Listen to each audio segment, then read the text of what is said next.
জন, ঘড়ি। ও thank you. আচ্ছা আসি তাহলে।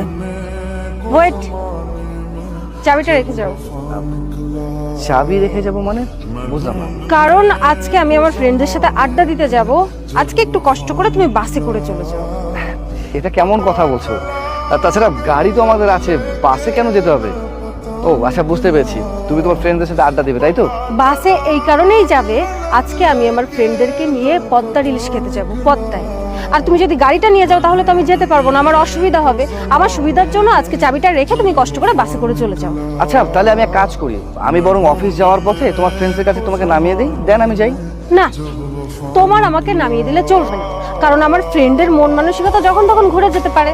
এখন পদ্মায় যাওয়ার কথা বলেছে, আবার একটু পরে অন্য জায়গায় যাওয়ার কথা বলতে পারে। আমার কাছে যদি গাড়ি থাকে তাহলে ওদেরকে নিয়ে যেখানে খুশি আমি সেখানে যেতে পারবো, আর তুমি যদি গাড়িটা নিয়ে যাও তাহলে আমি যেখানে